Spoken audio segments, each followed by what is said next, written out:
Good morning students. देखिए बच्चों, हम अपनी एक्सरसाइज 8C के क्वेश्चन नंबर 6 को डिस्कस करते हैं। इससे पहले कि सभी क्वेश्चंस बच्चों आप लोगों ने फेयर नोटबुक में कर लिए होंगे।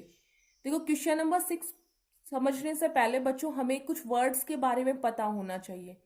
जैसे हमारे पास एक वर्ड है मैन्युफैक्चर, फर्स्ट पे ये चीज।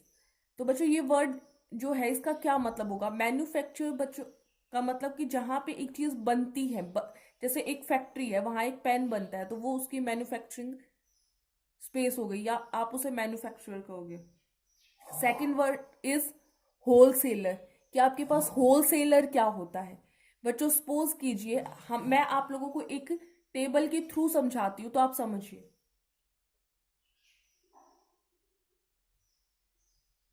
बच्चों ये है मैन्युफैक्चर, मतलब वो फैक्ट्री जहां पे कोई भी चीज बनती है। जैसे सपोज कीजिए वो पेन जहां पे ये बनता है।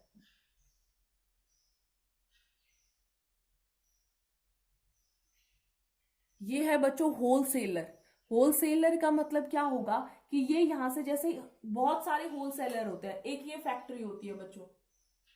हमने ये दूसरी फैक्ट्री मान ली, ये फैक्ट्री तो आपने मान ली पेन की है, ये सेकंड फैक्ट्री हमने मान ली कि हमारे पास नोटबुक्स की है। ठीक है बच्चों, तो अब हम इसकी बात करते हैं। देखो, मान लीजिए यहाँ पे बुक्स बनते हैं, यहाँ पेन बनता है। तो ये होलसेलर यहाँ से तो पेन खरीदता है, ठीक है। एक दूसरा होलसेलर यहाँ से क्या खरीदता है बच्चों? बुक खरीदता है, ठीक है। ये लोग क्या होते हैं? होलसेलर, इकट्ठा खरीद लेते हैं। इसने जैसे यहाँ से 5,000 पेन खरीद लिए, 10,000 पेन खरीद लिए, 50,000 पेन खरीद लिए, इस तरीके से इसने यहाँ से बुक्स खरीद ली, ठीक है। ये इन यहाँ एक होता है बच्चों रिटेलर। रिटेलर का मतलब बच्चों, जैसे ये सिर्फ यहाँ पे तो सिर्फ फैक्ट्री में क्या बनती है? पेन बनते हैं, और यहाँ फैक्ट्री में सिर्फ बुक्स बनती है। मान लीजिए ऐसा है, ठीक है। अब ये क्या है? आपके पास होलसेलर है, ये यहाँ से पेन खरीदेगा, इसका सिर्फ पेन का ही काम है, ये पेन ही खरीदता है डिफरेंट डिफरेंट टाइप्स के। सेकंड होलसेलर है, ये बुक्स ही खरीदता है डिफरेंट डिफरेंट क्लासेस की। इनसे एक रिटेलर होगा, वो क्या करेगा? कुछ पेन खरीद लेगा, और बच्चों कुछ क्या खरीद लेगा? आपके पास नोटबुक या बुक खरीद लेगा। कुछ खरीदेगा, पूरे नहीं खरीद सकता, क्योंकि ये डिफरेंट डिफरेंट रिटेलर्स को देते हैं। फिर ये रिटेलर आप ये किसको देगा बच्चों? ये कस्टमर को देगा, ठीक है। तो अब समझ में आया कि ये जो होगा होलसेलर, फर्स्ट मैन्युफैक्चरर से होलसेलर के पास जाता है, होलसेलर के से रिटेलर, और रिटेलर के बाद कस्टमर। होलसेलर क्या होता है? एक बहुत ज्यादा अमाउंट में चीजें खरीदता है, रिटेलर थोड़ी अमाउंट में। जैसे सपोज कीजिए इसने यहां से 5 लाख पेन खरीद लिए, ठीक है, फैक्ट्री से। इसने इस वाले रिटेलर को 10,000 पेन खरीद दे दिए कि आप, ये रिटेलर बोलेगा मुझे 10,000 ही चाहिए, तो वो 10,000 ले लेता है। लेकिन वो रिटेलर है, वो कस्टमर को 10,000 पेन थोड़ी दे सकता है। ज्यादा से ज्यादा एक पेन, दो, 10, 15, बस इससे ज्यादा कोई भी कस्टमर पेन नहीं खरीदेगा। तो ये क्लियर हुआ, होलसेलर के बहुत अमाउंट में वो चीजें खरीदता है, रिटेलर उससे थोड़ी कम अमाउंट में खरीदता है, कस्टमर उससे भी कम अमाउंट में खरीदता है। तो ये ग्राफ है बच्चों, ये आप लोगों को समझ में आना चाहिए। अगर ये समझ आ गया तो ये क्वेश्चन समझना आसान होगा। तो क्वेश्चन को समझिए जी बच्चों। तो फर्स्ट देखिए, हम लेट कर लेते हैं कि जो कॉस्ट प्राइस होगी, कॉस्ट प्राइस मतलब जो फैक्ट्री के अंदर वो चीज बनेगी, वो आर्टिकल, उसकी कॉस्ट है 100 रुपीज।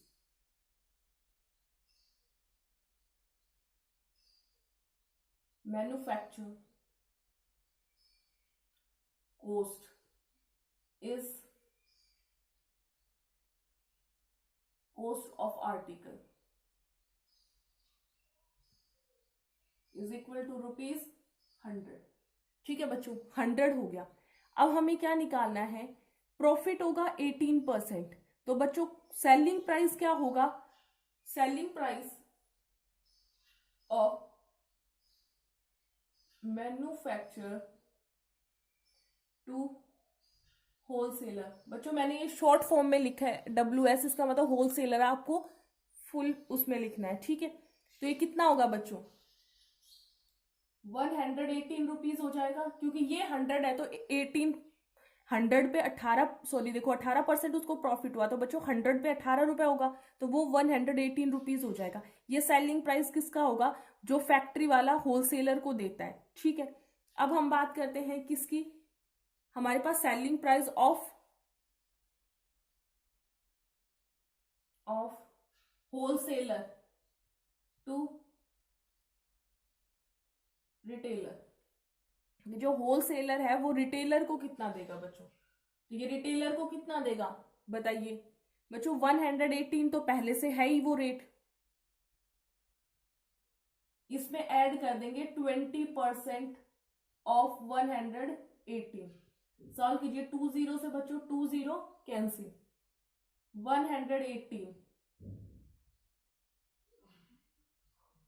ठीक है, डिवाइड, तो ये 23.6 होगा, तो बच्चों 6.11 जी बच्चों कितना होगा बताइए? 6, 3 और 8 आपके पास कितना आएगा बच्चों? 11, 11 का 1, 2 और 1, 3 और 1, 4, 141.6 रुपीज। ये किसका रेट होगा बच्चों? Wholesaler to retailer. अब सेलिंग प्राइस ऑफ